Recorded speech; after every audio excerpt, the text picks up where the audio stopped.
Everybody, welcome on behalf of Los Angeles Museum of the Holocaust.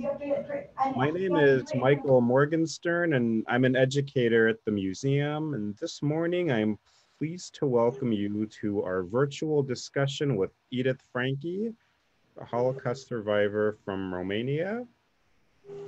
For those of you who have not been to the museum before, Los Angeles Museum of the Holocaust is the first Holocaust survivor founded Holocaust museum in the United States. In the 1960s, a group of survivors worked together to create a memorial for their loved ones who perished in the Holocaust. And this memorial eventually became Los Angeles Museum of the Holocaust. The survivors who established our museum did so with a mission to commemorate, educate, and inspire future generations. Furthermore, they mandated that our museum should always be free to the public, making Holocaust education accessible to everyone. Even though we are not able to be in the museum physical space for the time being, we are still able to carry forward their mission. This morning, you have the honor and privilege of listening to Edith Frankie, who will share her story with you. After Edith shares her story, you can type in questions and she'll answer as many as possible. For one reason, among many, that I'm honored to welcome Edith this morning is that she's been involved in the museum and its leadership for about 25 years. Over the years, she's served as a board member, and she's currently on our Survivor Advisory Board, and she's shared her story countless times as part of our educational programs. She's also very instrumental in the campaign to get our museum a permanent home, which you can see virtually behind me in Pan Pacific Park. And this morning, we are also pleased to welcome 250 students and teachers from Immaculate Heart Middle School who will be listening to Edith's talk this morning. We're so happy to have everybody here listening. And Edith, thank you so much for being with us this morning. And it is my honor to welcome you, and you may begin sharing your story. Thank you, Michael, for having me. It's a pleasure to educate again. My name is Edith Frankie. As Michael said, I come from a province of Transylvania, which was Romania, and in 1940 was occupied by Hungary. Transylvania is one of the biggest provinces in Romania, actually, and I come from south of the Carpathian, east of the Carpathian Mountains and south of the Carpathian Mountains. So if any of you know where Satmar is, I am just under it, lower about maybe 30 or 40 kilometers less than Satmar, below Satmar. I was born in a very small town by the name of Chiesd, in Romanian, and my parents was in agriculture. We have about 13 family employed all year around, and during harvest, we had to hire even more. Due to it, there were only 4 Jewish families in the whole town, so all our friends were non-Jewish kids. And we were very good friends till 1944, when the Hungarian occupied Hungary. I mean, actually, not only the Hungarians, but the Germans occupied Hungary, and every Jewish person had to wear the yellow star. So those dear friends, so yesterday they were on our place. We were studying together, playing together, depends from the time of the year. We were very good together. But when we went to school, all our dear friends, they were throwing mud at us and calling us derogatory names, dirty Jews. And the word dirty meant physically that we are dirty. And why am I dirtier today than I was yesterday? You were in our home, so you saw how we were living. But that wasn't enough. They were started to hit us, and as I said, throwing mud at us. And we went home all bloodied, and we told our parents we don't want to go to school anymore.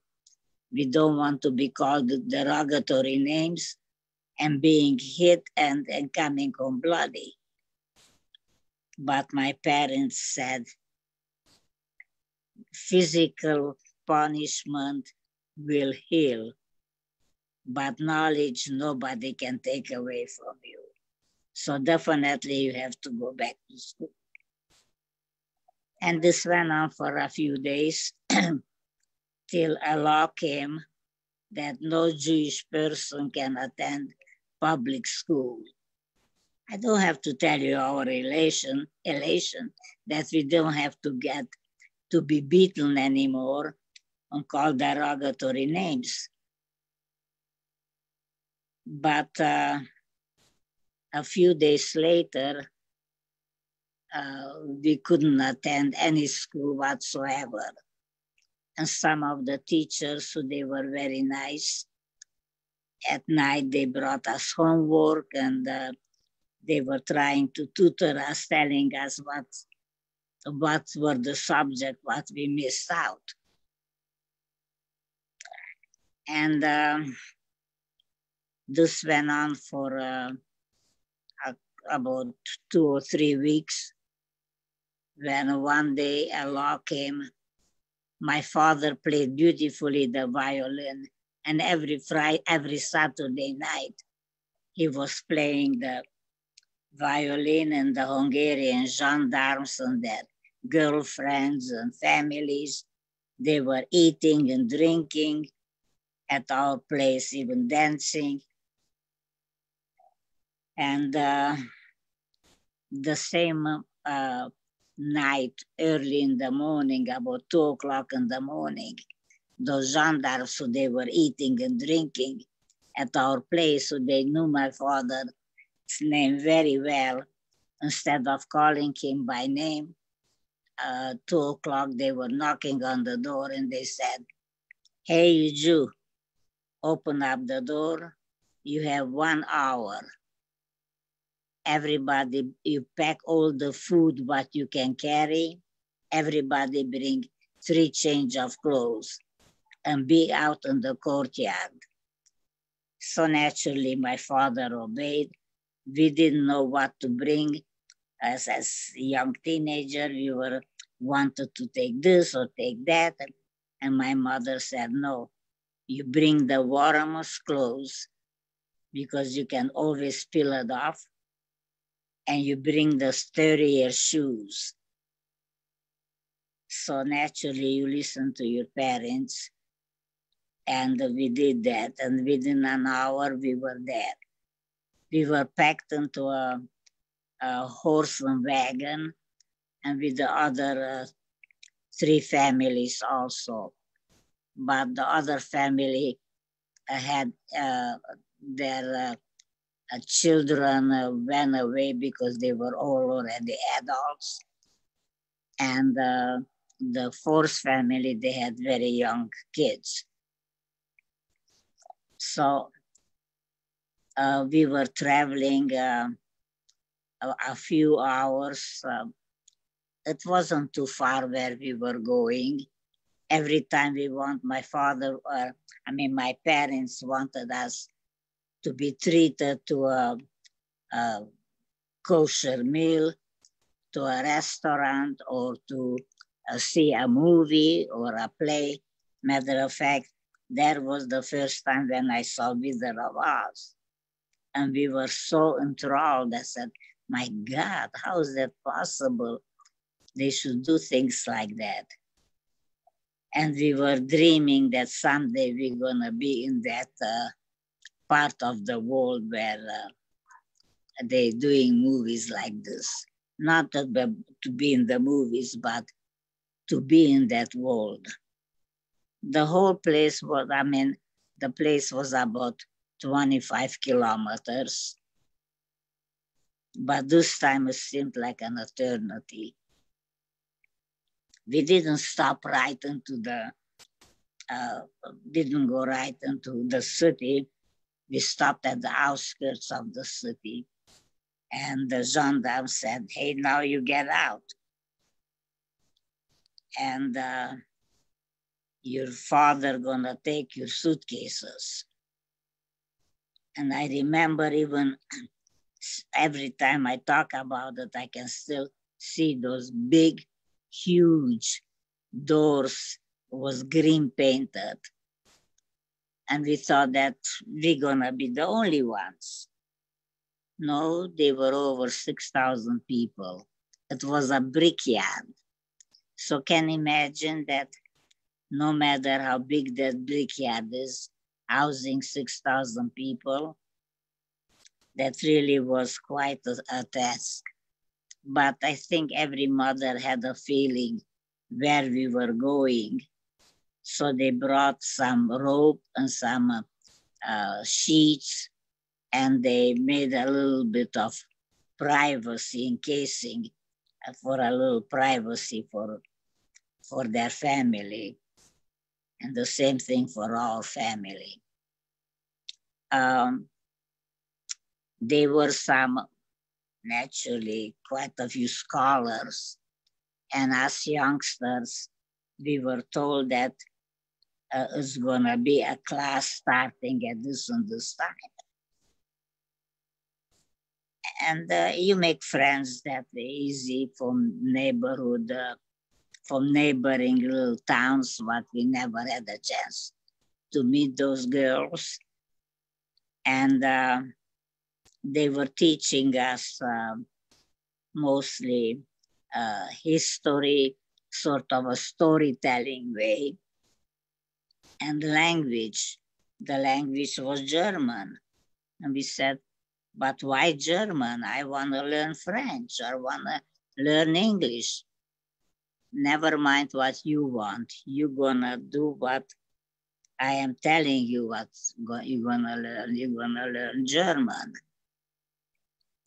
And this went on for quite a few days. And some of our friends, what we were talking, that after this sort of a makeshift class, we're going to meet here and here.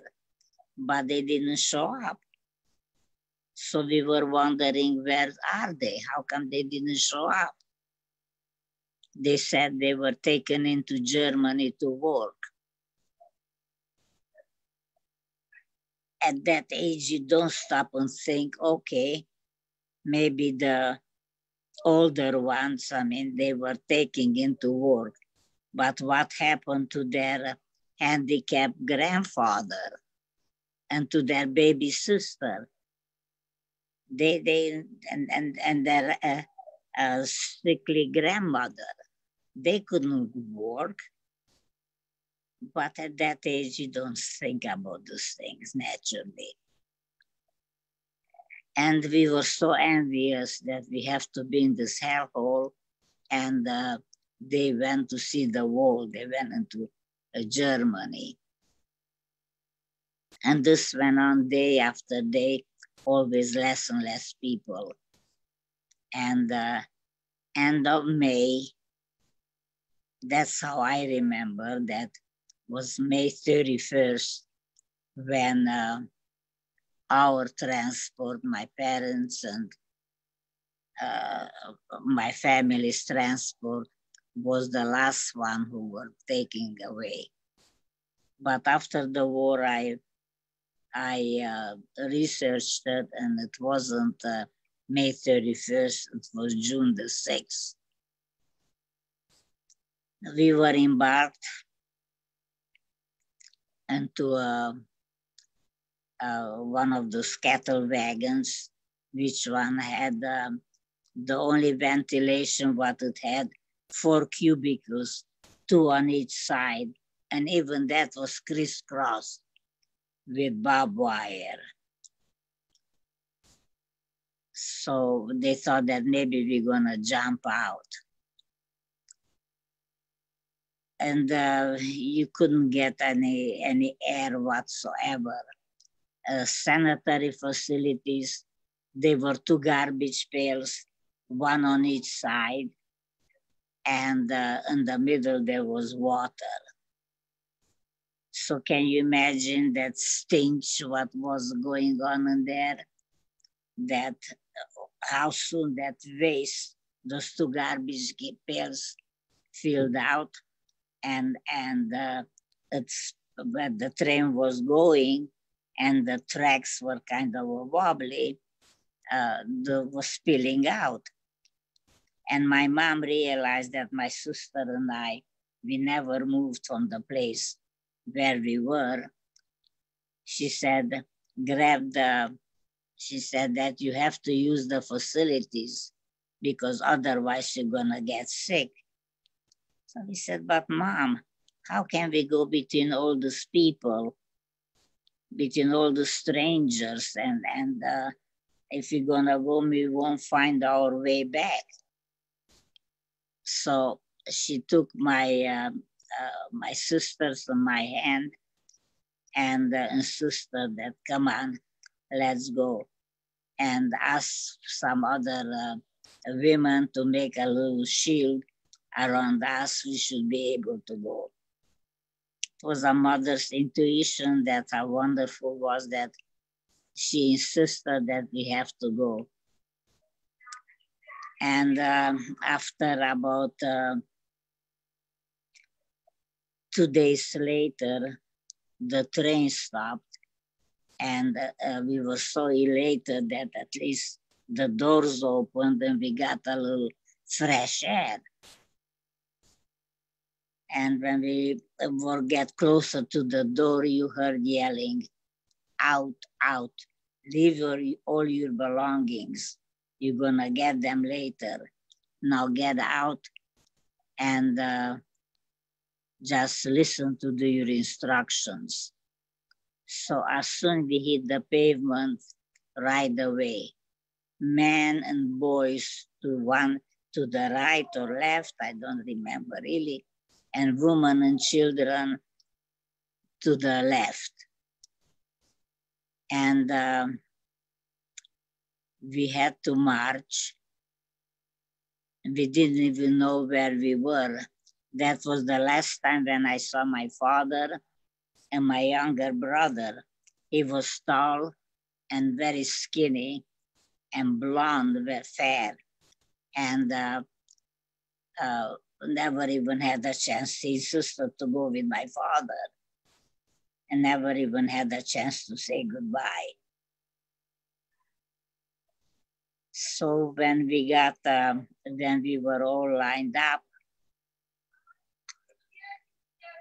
I was holding my one of my little cousin's hand, my sister behind me. She was tall, very Aryan looking, fair, very blonde. And she was holding my other little cousin, and my mother was holding my little sister's hand, and so on and so forth, the rest of the family. And as soon as we got in front of that infamous gate, due to it, I was in our line, I was the first one. And I was quite hefty, and I had pigtails. The SS looked at me and he said, "Oh, you have enough fat. Go behind the gate to work," and pointed my sister to go ahead. And when my mother realized that I am not with them, she grabbed the two little cousins away from my sister. And she said, "Run after Edith and make sure you're going to take care of each other." And again, that was the last time when I saw my mother and the rest of the family. Again, never even had a chance to say goodbye. We were sure that it's going to happen, that my mother, she's going to take care of the small kids. That's what we thought was going to happen. And as soon as you got behind the gate, they told us, okay, to line up, and they took us into a big room where they had to have some hooks on the wall. They said, "Get undressed, tie your shoelaces together and your clothes, and you're gonna get them as soon as you get out from the shower." So we got into the shower. It was about even less than 2 minutes running water, sort of a disinfecting smell. But it felt good because by now must have been maybe 5 or 6 days that our body never touched any water. After that, we were herded into another room and we were told to sit down. And the SS soldiers with the hand nippers, every part of your body, when you had any hair, he clipped it off. So can you imagine? I had the pigtails, my head probably was very greasy, never even had a chance to undo it. And with the pigtails, as it was, he was doing, so I had quite a few sores on my head.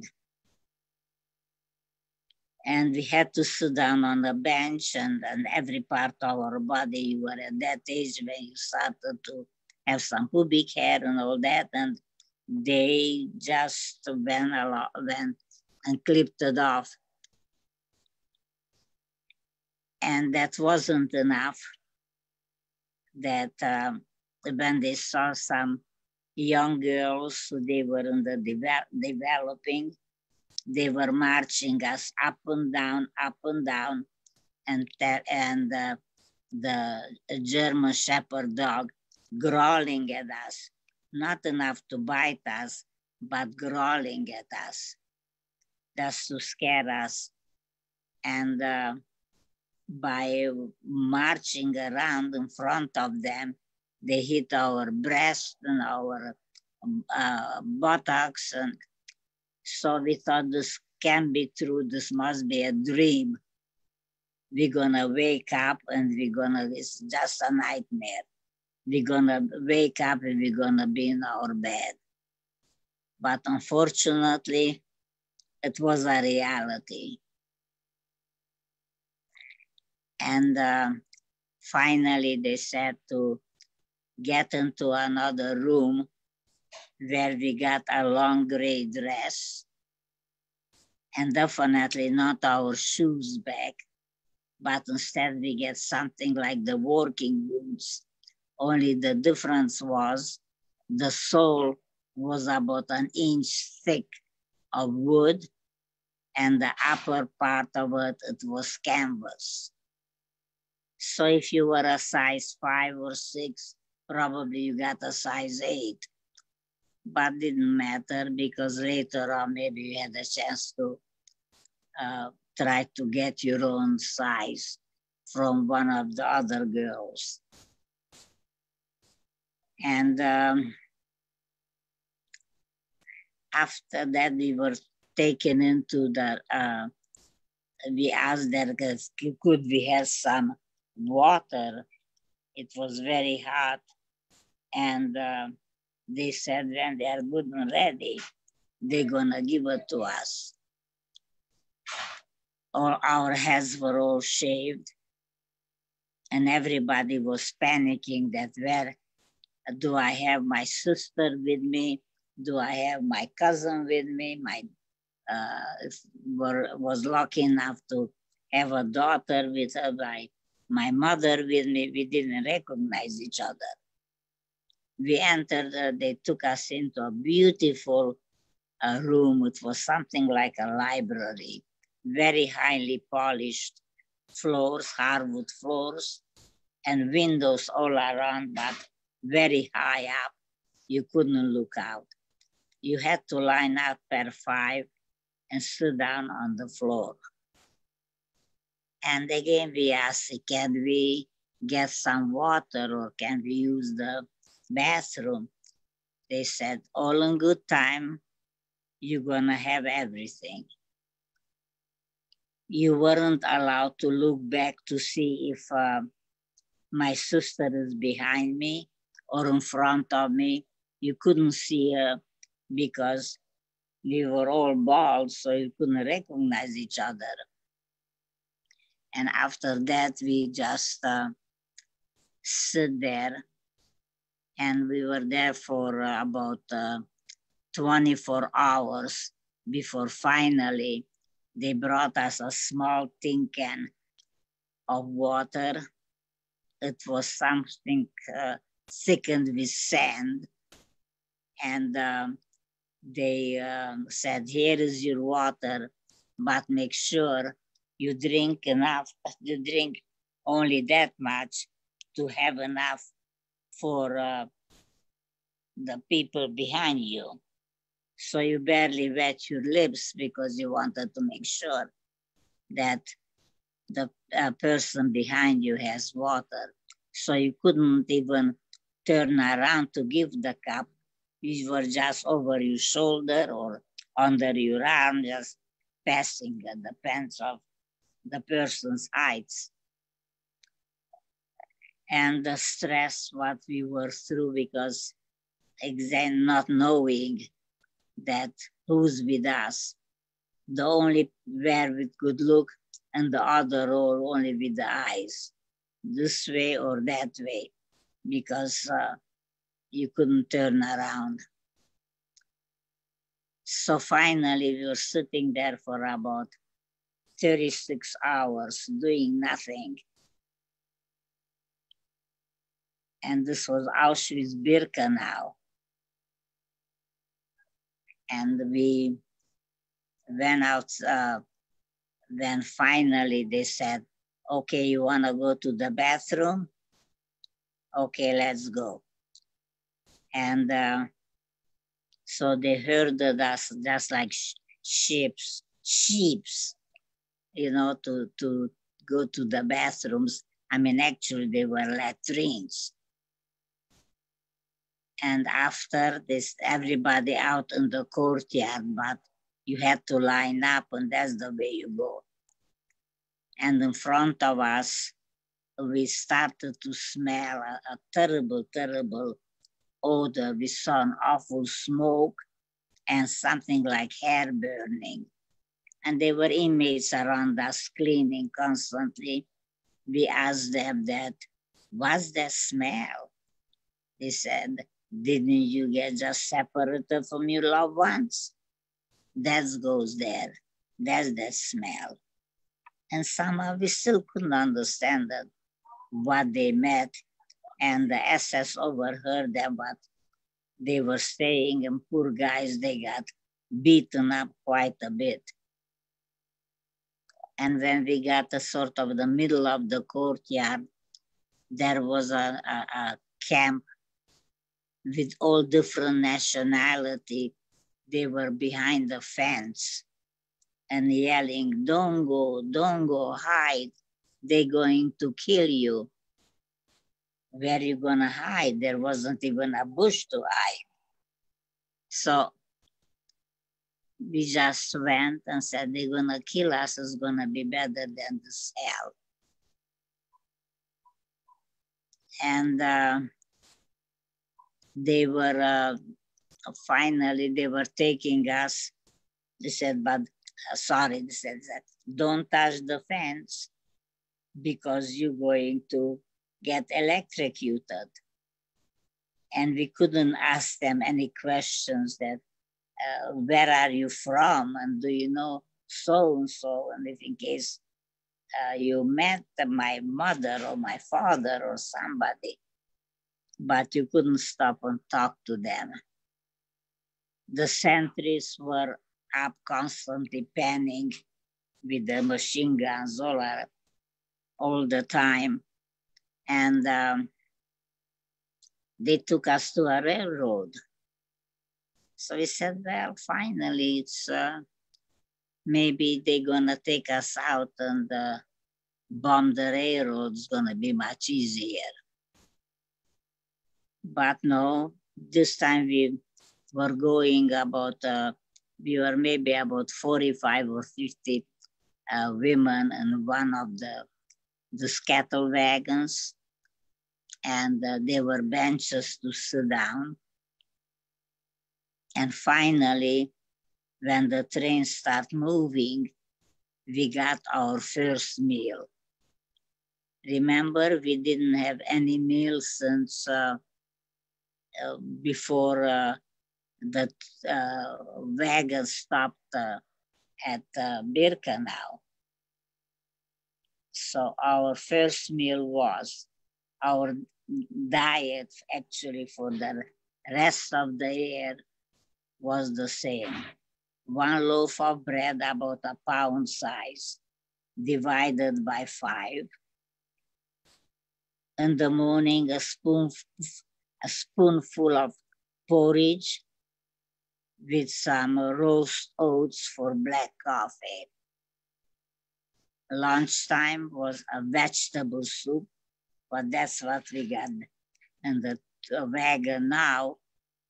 And the only knew that was vegetable soup because you saw peels of vegetable floating on the top. So finally we got, if you were fortunate enough and you got closer to the bottom, you got at least some nourishment. But if not, they just took a soup ladle from the top and they just give it to you. And at night, our dinner was 1/5 of that bread, a pat of margarine, a slice of cold cut, and a cup of that roast oats for black coffee. That was our diet for the rest of the year while we were incarcerated. So we went and finally the train was going and finally stopped to one place where they yelled, everybody out, everybody out. And when the train stopped, we saw, looking at the train station, saying it was Riga, Latvia, Riga. So we knew from geography that Riga was the capital of Latvia. And we had to disembark as soon as they got 50 women together. They took us to our first work commando. Our first job was, we went to the Jewish cemetery and we had to break down those tombstones and with the rope to pull them out to the main street of Riga and manual sledgehammer to break them down to pave the street there. And definitely every time we lift up that sledgehammer was much heavier than we were. And those tombstones, they weren't porous enough and they couldn't break. We got plenty of beating because of that. That wasn't enough. The Latvian people, they encroached us, and they throw rotten apples, rotten vegetable, moldy bread, and very, very noisy, boisterous people. And we thought, gee, how nice they are. At least they're throwing us something to eat. But we weren't allowed even to pick that one up. So this way we just continue to try to break those tombstones, but we just couldn't. And then they took us deeper into the forest, where they cut also in Latvia, where they cut out the trees, and our job was to dig out the roots because they wanted to build an airport.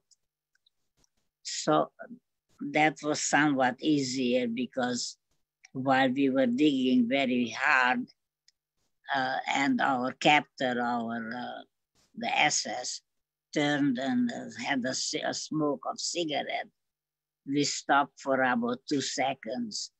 And then from the body language, you could see when he was trying to turn, we would start digging very hard.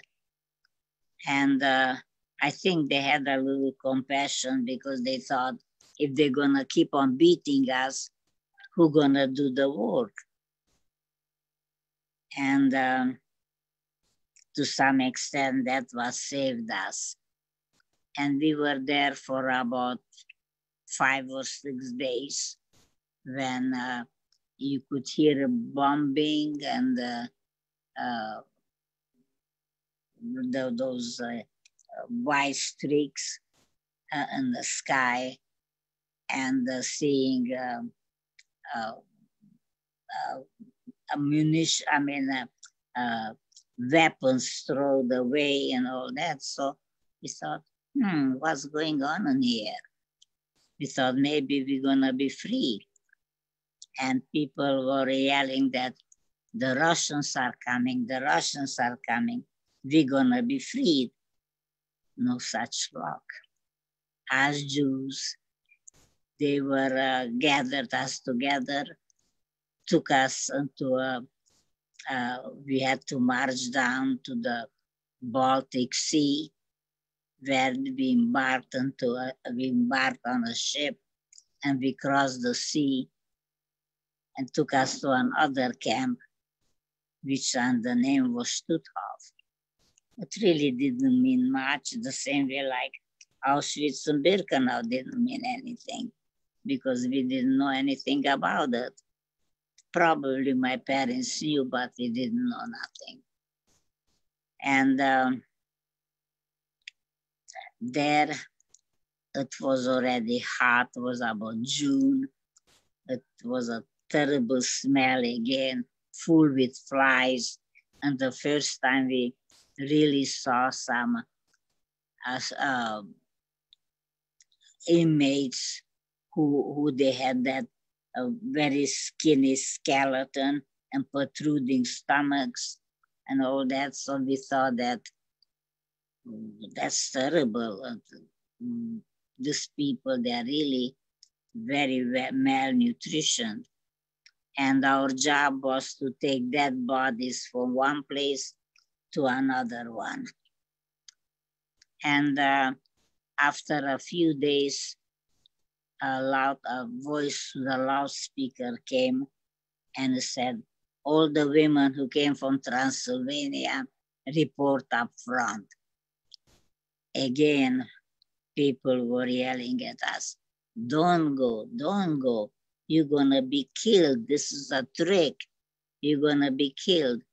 So I said, well, it's gonna be better than what we're going through now.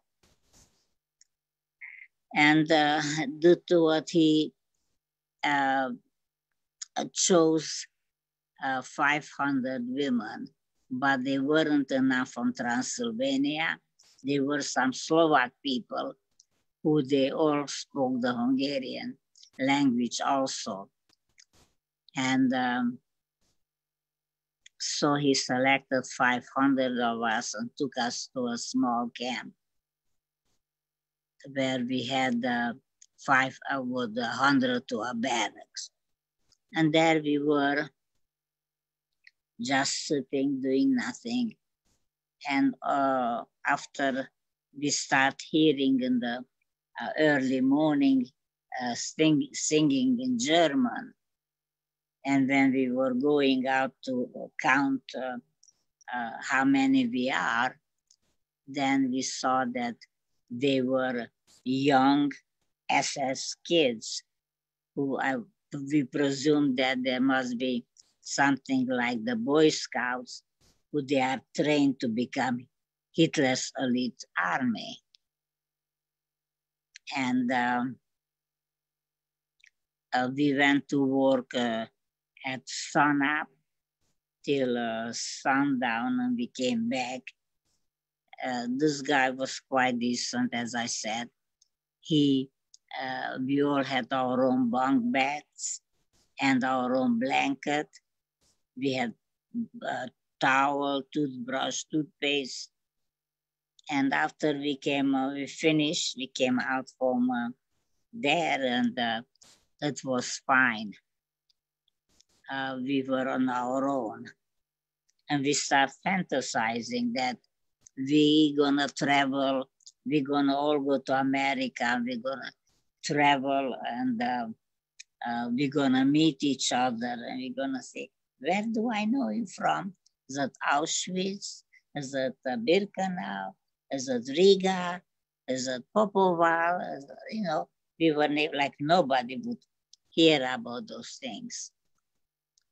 And one day, when it was bombing, we weren't allowed to go out. And one day, the siren was blowing. It was, they said, everybody sit where you are. And instead of, it shouldn't let us to be scared, the more mature people, they said, do you remember this and this food? Do you remember how it was made? So it was, I just think about it. Think that you are tasting that food. And it really helped. But when we went out, we saw that the Hitlerjugend camp was burning, and we weren't, you know, it was everything fine. So the first time we had to again to make a line per 5 in a line. And due to what we were 21 of us, we always stuck together. It was just possibility. And one of the persons in line got a small Red Cross parcel. I never heard from no other survivor getting this. It was some non-perished food, some crackers, sardines, maybe some kind of other fish, maybe tuna, a little bit of water. But the most important thing was 5 packs of Lucky Strike cigarettes. We didn't know, they said, why would they give us this? We didn't know how handy those cigarettes gonna come. And they were evacuating us from there again. And we got out through the gate and again line up per 5. And we were again the shield. We were on one side of the highway, and the middle was the German army, not the SS, but the German, the Wehrmacht army, and the civilian, they were on the other side. And the German people, the civilians, they were packed to the till. They were carrying all their household belonging, goods, pots and pans, linen, little kids, babies, everything. And So we asked the Germans, the soldier, where are these people running? They are in Germany. Where are they running? They said, they're running away from the Russians. They're going to the American zone. Didn't know any difference what the American zone was, the Russian zone. And we kept on marching, but by now we didn't have any food anymore. So we thought that they won't kill us, so they're gonna kill us. They're gonna shoot us. Okay. That we're gonna barter with the soldiers with cigarettes. We thought, how would you like to have a cigarette? So they looked at us and are we crazy? Where would we have cigarettes? When it's already about months and months that they didn't even get any German cigarettes at all. So then we said, how about some American cigarettes? Well, then they were blown away. Where would we have the inmates would have those, and they never even get the German cigarettes. Said, okay, we give you 2 cigarettes or 3 cigarettes. Give us any food you have, bread, ration, water, salami, whatever you have. And they were more than happy to have some cigarettes. And we gave them some cigarettes, and that's how we sustained the rest of the march. And then we got to another camp. I think it was named Glöven. And there it was, again, another small camp where we were the shield also for some other German soldier, SS soldiers. But this time we were, they were hoping that the Allies or the Russians or the American, whoever, if in case they were bombing, they know they're not that accurate, that they are Jews also in this camp, and they won't bomb them. And true, they didn't bomb it, and we were there for a few days. But this time the SS soldiers ran away, and instead of the SS soldiers, we got the women soldiers, who they were very mean. The camp commander, she found out that we are Hungarians, and she had a hand for Hungarian songs. And she put down that big gramophone, and mostly in case it was raining, about 2 or 3 times at night, we had to get out in the courtyard and circle around the courtyard and sing her the Hungarian song, what she was playing. And after a while, we realized that they don't understand what we are singing. So we tried to make our own lyrics, making fun of them. It made us feel a little bit better. And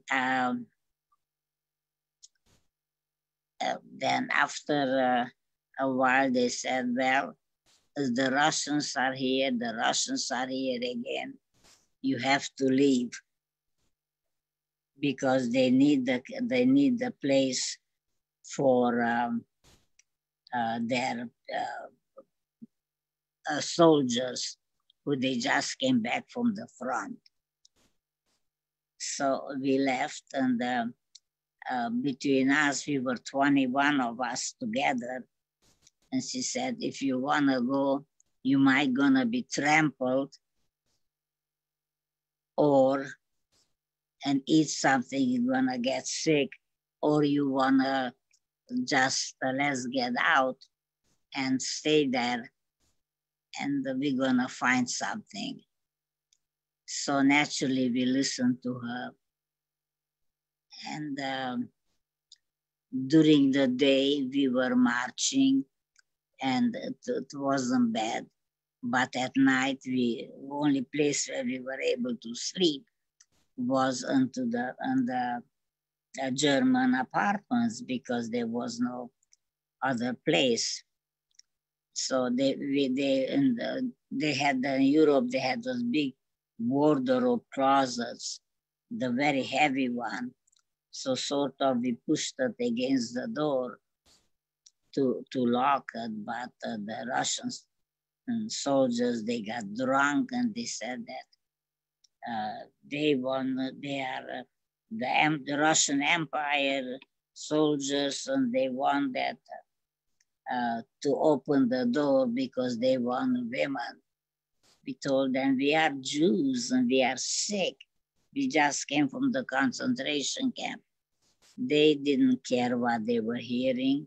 To them, we were women. We were on German soldier, on German soil, and they want to get even with us what the Americans, what the Russians did in Stalingrad for with their women. And this went on, and we jumped out from the window yelling, help, help. And there were some Russians, some soldiers, Jewish soldiers between them, who they saved us. They told us that they were drunk, and they never saw women for a long time, and they didn't care who we are. And he hid us. And during the day, those Russians, they were very, very nice. And they gave us trolleys, if in case somebody wasn't kind of sick and wasn't able to walk very well. And again, we saw the discarded weapons all over. Even tanks were discarded. And we were told if we're going to go again a few more kilometers, there we're going to be safe. So we were walking, and I remember the 21 of us got up. It was like a small hill, and we got up on that hill, and we looked down in the valley. It was a sea of soldiers, all different uniforms. How are we going to be safe here between all the soldiers? And then we don't even know what kind of soldiers they are. But within a few minutes, they came, they looked some kind of efficient people, and they asked, who are we? So we told them that we are Hungarians, and we were just liberated, and we were told if we come here, we're going to be safe. So actually, physically, they introduced themselves that they were the rabbis and the chaplains, or the sea of soldiers. They were all American prisoner of wars for German at the Germans prisoner of war, and they were the chaplain and the rabbis for them. And they took us into a room, and they asked, what are our plans? So our plans are naturally to go home and to find our family. So they said, what camps were you? So we started to say Auschwitz-Birkenau. They say, when you were in Birkenau, did you see that big smoke? Yes. And that awful smell like hair burning and wool burning? Yes, we did. We smelled it. And we asked, and the poor inmates, they got beaten because they said, there goes our loved ones, where we got separated from them. And I said, we didn't believe that those inmates, we believed the Germans because they were the most intellectual nation in Europe those days. If anybody wanted to have a prestige diploma, that's where they went and could afford it. That's where they got it. So anyway, when the rabbi said, well, who do you expect to meet if you go home? I said, well, of course, our parents and our little sister and little brother and so on and so forth, and the grandparents. He said, well, let me tell you something. If you're going to have one parent alive, you're going to be very fortunate. To have two is going to be a rarity. Grandparents, definitely not. Young siblings, definitely not. Those inmates, they were right. And that smoke, that's what it was, the crematorium, what they were burning then. And that was the first time when we believed that Germany, such an intellectual nation, could do such a cruelty just because of our religion. So we were there, we stayed there till about middle of September, when the Jewish high holidays started, and we said that we are afraid to move because we didn't want to get through the same thing with the Russian soldiers. So we were there, and finally a Jewish organization made the transport just before the high holidays. It made the transport for the Romanians, Hungarians, the Greeks, Romanians, and Hungarians. And we stopped in one of the cities in Hungary. And remember that city very well. One of my mother's sister lived there with her family. And we were there, and they took us into a room. And when they saw my sister, they called her to another room. And I was very anxious and concerned. Where did they take her? Till they started interrogating me. What's the name of your mother? What was your grandmother's name? Your mother's mother? What was your father's Hebrew name?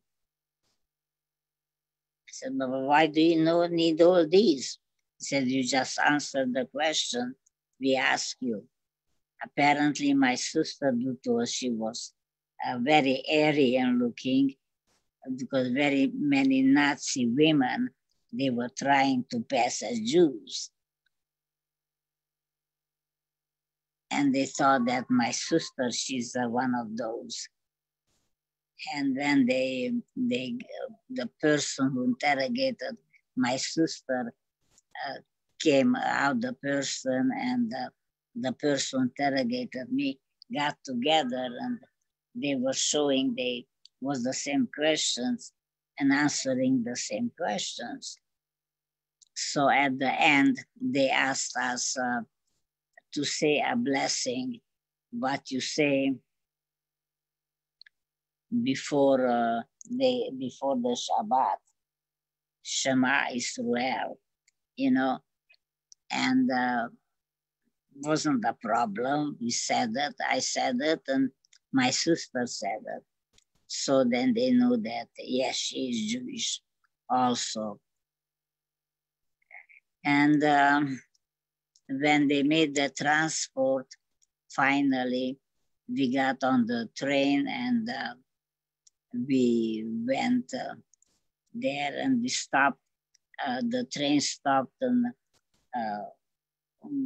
was about 6 kilometers from our town, Chiesd or Kövesd in Hungarian.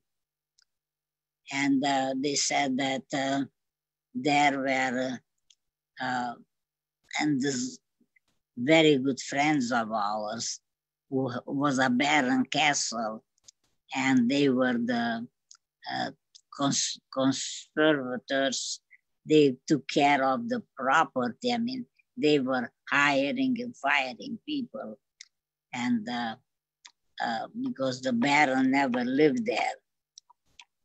And he said, "What are you doing here? How come?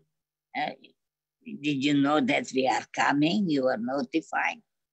They said, "No, that every train what came from east to west, or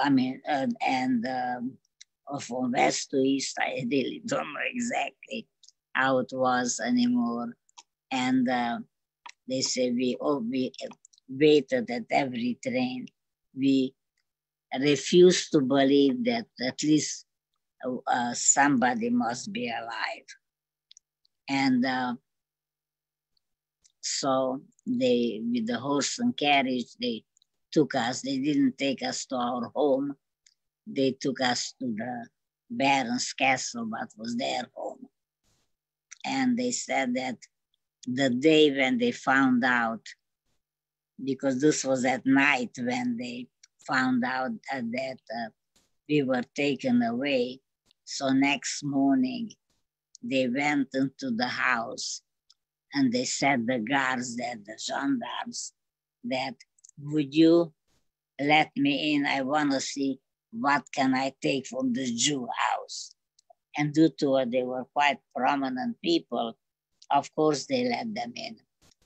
And they ransacked every door, drawer, and every room, and any picture what they could find. They put them in the bag, and they put the bag in his pants. And the girl, she said, "Oh, this is the only thing." She found some handmade doilies. And said, "That's all what I could find in this Jew home. Really nothing worthwhile. Probably you took everything." That's the gendarme. "Probably you and your wife took everything away." And thanks to them that I have pictures from the past. I have pictures from my parents, my young siblings, and school pictures, and quite a few pictures. And I never gonna forget that. Unfortunately, we didn't know what happened to them after that, because I tried to find them through, I emailed the priests both, because they all spoke English, the Catholic and the Reformed priest. I emailed them that please tell us what happened to this and this family, because try to get in touch with them and nobody's answering there. And they said, no, they don't know what happened. As soon when the Russians came back to occupy the place, they left. And nobody knows what happened to them. So we are I am very, very grateful for having those pictures. And that's my life story, what happened in a nutshell. So thank you very much for listening.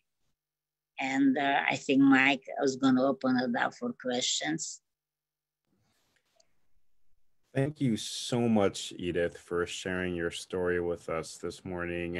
As always, you present your story in such a meaningful way. And when I just want to quickly bring attention to the fact that you talk about your mother having her instinct to protect you and your sister early on. I think that's just a really powerful part of your story. And I'm glad that you mentioned your family photos because we do have questions. But quickly, before we open it up for the questions, I would just like to share a few of those photos with the audience. Let's see.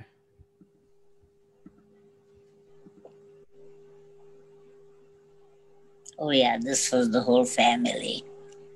My father, my mother, my baby sister. I am behind my mother. My little brother is behind my little sister, and my big sister behind my father. This must have been taken in 1941. And nobody looks too happy except us, sort of trying to smile. So Edith, this is you. Yes. That's what saved me.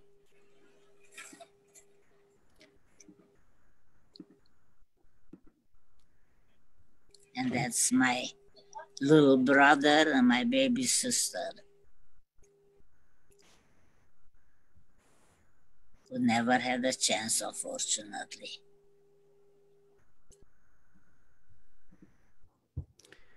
And you are so fortunate to have these photos. And of course, we have this one. Yes. Yes. This is your wedding. Yes. When we went to Canada, I met my husband, and we got married in there. And his dream was always United States. But to me, it didn't matter Canada or United States, because it was the other side of the ocean from Europe. But he always felt he wanted to go to United States. And I'm sorry. Go ahead. After a few years, my son was born, and he was also very happy to come to the United States. Except me, I was terribly homesick because the little family what I had left, it was all in Canada. But I got adjusted here in the United States. So now definitely this is my home. And can you please share your late husband's name with the audience? Yes, it was George Frankie. Okay, so we have a few questions. One question is, how did you keep up faith during this time? I think being young, you don't take things so tragically. That's how we keep our faith, because some people, they said, where is God? Where is God? So I think, as it says on the Torah, that I gave you God said, I gave you the tools. What you do with it is up to you.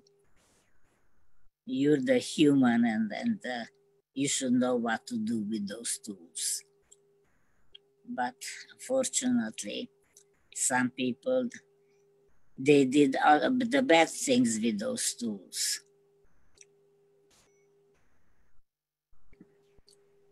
Did you see the movie Schindler's List? And if so, was it accurate to your knowledge? Well, I can't really say very much about it because all that had happened in Poland, but it was very, very effective. Yes, I do think, I hope it's accurate because he is buried in Israel. The people who he saved, they saved him. And they put him in his raggedy clothes, what the prisoners had. And they took him to Israel. and is buried there as a righteous Gentile. But definitely some Polish people who I met, and they were involved in that Schindler's List. They were involved, I mean, they were one of the people who they were saved by Schindler. I presume it must have been accurate. So how long in total were you incarcerated? Yeah, altogether, I think was a year and maybe a couple of months. They took us in March, and we were liberated about May or June,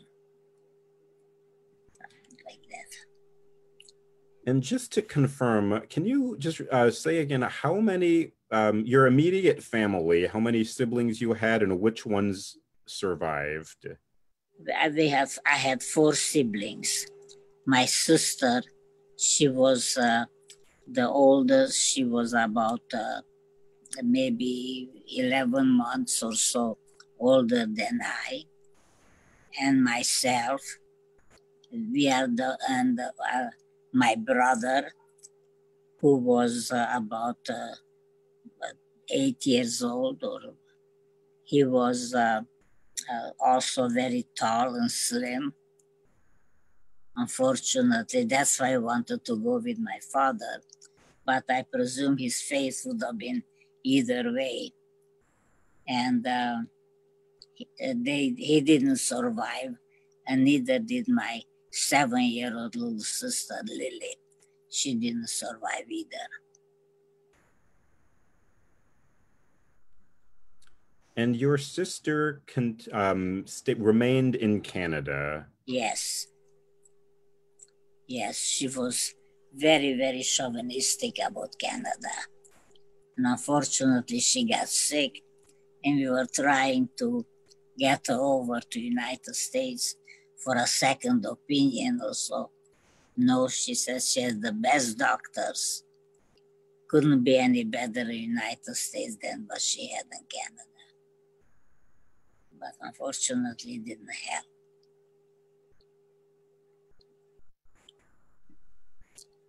Can you share with the audience what your maiden name is? It's Izak, Izsak.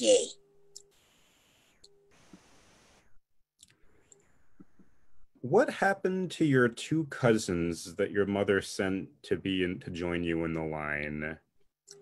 Same thing like happened to my little sister and my little brother. Unfortunately, they didn't save any kids. At least, not that I know of. I was always sort of imagining and hoping that due to what my little sister, she was so blonde and fair, that maybe one of the SS took her out and maybe adopted her, maybe needed a child. And somehow, somewhere, I would, after the war and all that, she would put in an ad in the paper, or I put ad in the paper if anybody knows anybody. And she was old enough, she was 7 years old, so she knew her last name. And but unfortunately, it was only a dream.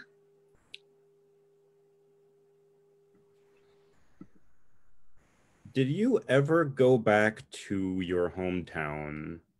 No, never. And I never have any intentions to. When they told me, when there was rumor that we could, due to the property they divided between the people, maybe we could get some money out of it. And they said, I called them I spoke to somebody, and at that time I still spoke Romanian fairly good. And they said, if I'm willing to pay the taxes from 1944 till now, then they might consider it. I said, I should pay the taxes. You took us away. My parents paid you the taxes probably all the time. And after it took us away, how can we pay you the taxes? So I said, you keep it. And that was the last time when I had any connotation with them, talking to them at all. I said that's how they feel about it, then let them keep it and choke on it. We have time for just a few more questions. What? Yes.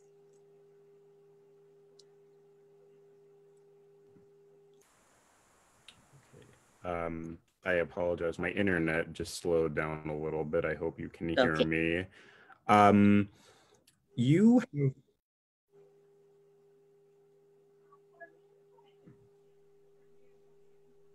Okay.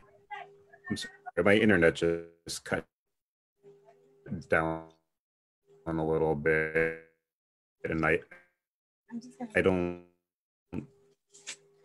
know if you were still speaking. Edith, can you hear me?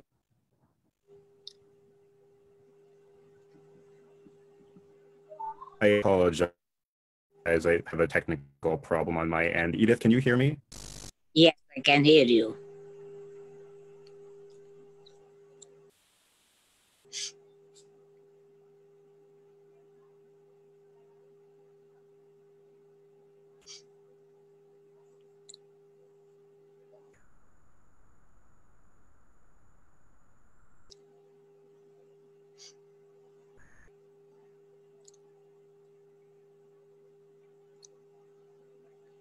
No, I can't. I don't see you.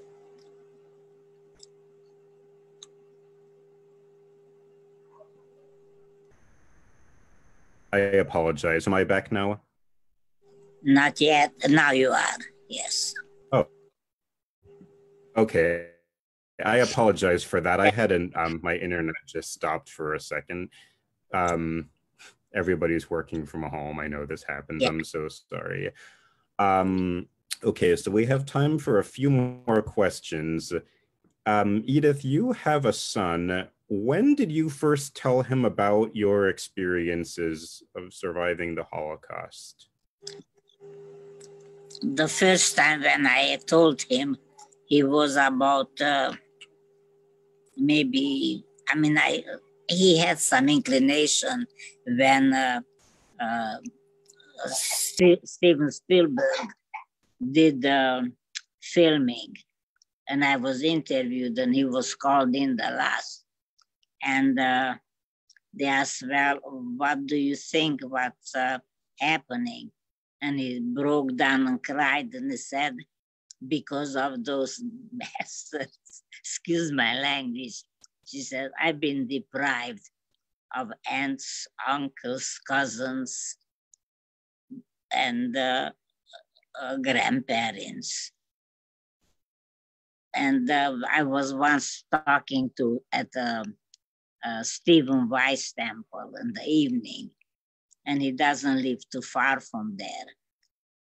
And I asked him to come and to critique me, to see if people, they would understand me because of my Hungarian accent. So he said, do you know, Mom, this is the first time that I heard your story from the beginning to the end.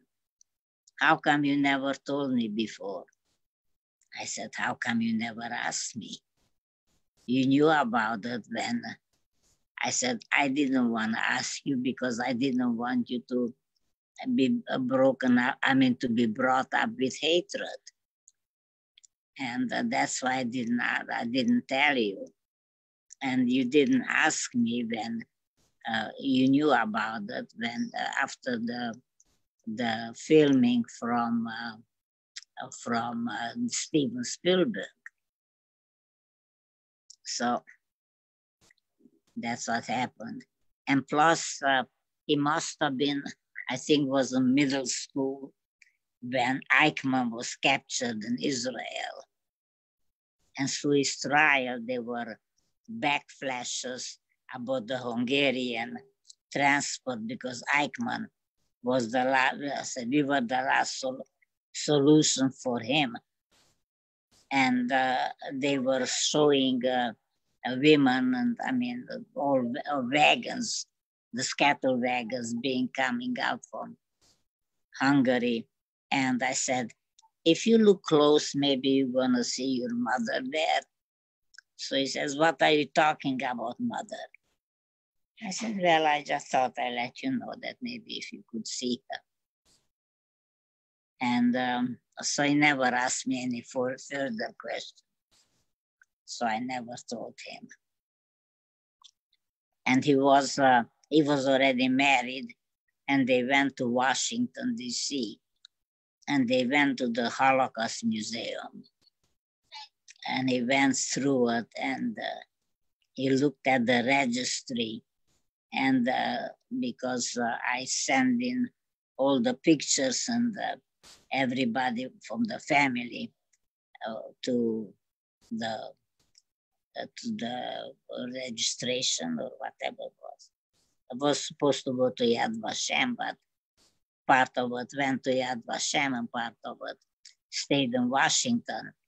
And my daughter-in-law was telling me, said when we came out from the tour, he said he broke down, he was crying like a baby.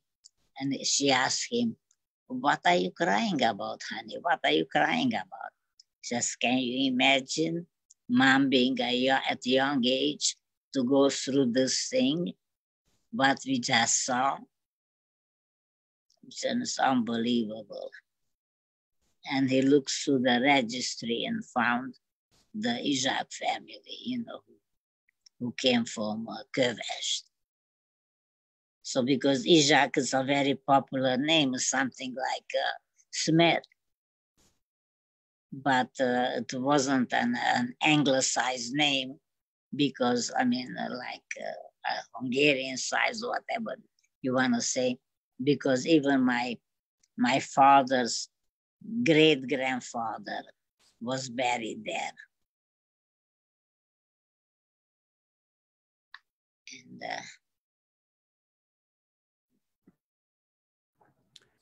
thank you so much, Edith. I would like to share one more photo of you.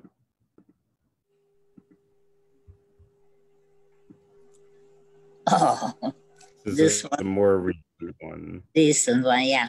When I was bat mitzvah, that's mean I reached the age of 13 and I became an adult. This was about, I think I must have been about 75, maybe even somewhat more mature. But how long was it? Edith, your bat mitzvah was last year in 2019. Was last year? Yes. I was 87. Yeah. Yeah, and I was. You were there, so you know when it was. Of course, and thank you to Steve Cohn for taking that beautiful photo. I just wanted to share that with everyone. And Edith, if I may say, I think that photo really shows your resilience, and I think I mean, it was just a beautiful event to watch you become a bat mitzvah. Yeah, become an adult. Of course, yes, I watched you officially become an adult. Yes. We have a perfect question and statement to conclude on. Somebody said, thank you so much for sharing. You are one of the strongest people I have ever met. How do we make sure this evil never happens again? That's up to us, I guess. because I read on my iPad that actually that was their plan, to get rid of all the Jews. But I guess they had some interference, so they couldn't accomplish what they wanted. So I guess, as I said, it's all up to us. We shouldn't let it, because hatred is a terrible, terrible thing. You're just hurting yourself with hatred. But I guess not them. They didn't hurt themselves with hatred.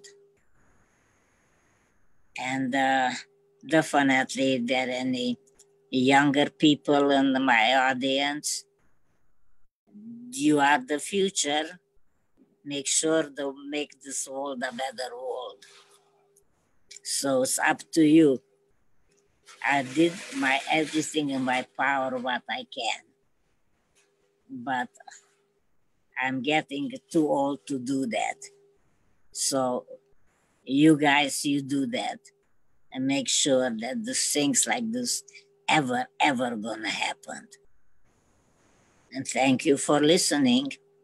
Do you have any more questions? Thank you so much. And Edith, that last message of yours was perfect to share with the students from Immaculate Heart Middle School who are listening to your talk this now afternoon. We thank you so much, not only for your talk today, but as I mentioned, for your dedication for 25 years at our museum, helping students and everybody in our community by sharing your story. We are so grateful to have you as somebody in our community who is so dedicated to doing this, and you still do such a great job conveying this message against hatred and carrying the honor and legacy of your family. So Edith, we thank you so much.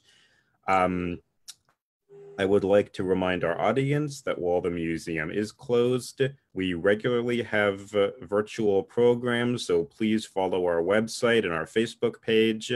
Next Thursday at 11 o'clock, we have Peter Epstein, a Holocaust survivor, who will share his story. We have survivors speak every Thursday at 11 o'clock.